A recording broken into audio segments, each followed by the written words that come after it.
جناب صدر، عالی وقار اور سامعین بزم، آج کی اس پربہار محفل میں میرا موضوع خطابت ہے یوم جمہوریہ۔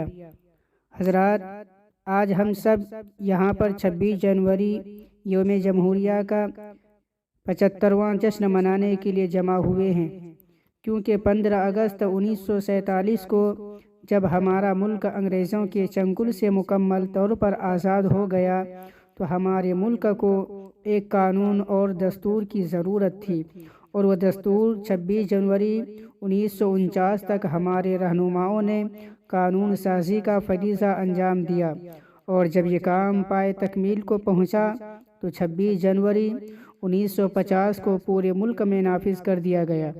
اس لیے ہم سب ہر سال 26 جنوری کو یوم جمہوریہ کے نام پر جشن مناتے ہیں۔ حضرات، ایک وقت تھا کہ ہمارا یہ ملک انگریزوں کی ماتحتی میں اپنی تاریخ کے نازک ترین دور سے گزر رہا تھا۔ دو خطروں کے درمیان یا کسی درندے کے خونی جبڑوں کے درمیان گھرا ہوا ہو۔ انگریز جیسے ظالم و جابر ہندوستان کے چمن کو توڑ رہے تھے اور اس کے پھولوں کو مسل رہے تھے۔ چنانچہ اس نازک موڑ پر ہندوستانی عوام و خاص کا قافلہ سامنے آتا ہے اور انگریزوں کا مقابلہ کرتا ہے، اس کے چیلنج کو قبول کرتا ہے اور سر بقف میدان میں نکلتا ہے اور جم کر پوری قوت کے ساتھ ظالموں کا مقابلہ کرتا ہے۔ نازش وطن شاہ عبدالعزیز، سید احمد شہید، شاہ اسماعیل شہید، مولانا ابوالکلام آزاد، جواہر لال نہرو، سید احمد شہید، شاہ اسماعیل شہید، مولانا ابوالکلام آزاد، جواہر لال نہرو، ڈاکٹر بھیم راؤ امبیڈکر سمیت تمام مذاہب کے رہنما، لیڈر اور قائد سامنے آتے ہیں اور اپنے اپنے طور پر ہندوستانیوں کو ابھارتے ہیں، ان کے جبن اور بزدلی کو دور کرتے ہیں۔ اسلامی علماء جہاد کا فتویٰ بلند کرتے ہیں کہ اب ہندوستان دارالحرب ہو گیا ہے۔ اس کا مطلب یہ تھا کہ اب اس ملک کی باغ ڈور اور اقتدار دوسروں کے پاس جا چکا ہے۔ قانون سازی کے اختیارات انگریزوں کے پاس ہیں، ہندوستانیوں کے بنیادی حقوق کا خاتمہ ہو چکا ہے اور ان کی شہری آزادی سلب کر لی گئی ہے۔ اس لیے ان حالات میں ہندوستانیوں خصوصاً مسلمانوں پر جہاد فرض ہو چکا ہے اور کافر حکمرانوں کا مقابلہ اور ان سے مقاتلہ اب مسلمانوں پر ضروری ہو گیا ہے۔ پھر کیا تھا، دیکھتے ہی دیکھتے جگہ جگہ آزادی کے شعلے بھڑکنے لگے، جگہ جگہ آزادی کے پرچم لہرانے لگے۔ انہوں نے ہمت نہیں ہاری، حادثات و مصائب سے ٹکراتے ہوئے منزل مقصود کی جانب بڑھتے رہے۔ دنیا کی کوئی طاقت ان کو نہیں روک سکی۔ جو ہو عزم سفر، پیدا تو کٹ جاتی ہے زنجیریں۔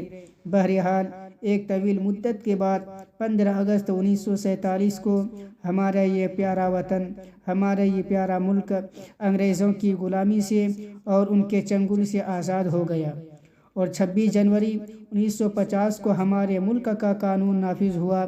ایسا قانون جو کہ دنیا کے طویل ترین قانونوں میں سے ایک ہے، جو سراپا عدل و انصاف پر مبنی ہے، جس میں کہا گیا ہے کہ مذہب یا ذات پات کی بنیاد پر کسی شہری کو شہریت کے حقوق سے محروم نہیں کیا جائے گا، اور ہر شہری کو ملکی خدمات سے متمتع ہونے اور فائدہ اٹھانے کا پورا موقع ملے گا۔ آئین کے روح سے ہر مسلمانی قانون کی نگاہ میں برابر ہے۔ ہر شہری کو آزادی رائے، آزادی خیال اور آزادی مذہب حاصل ہے۔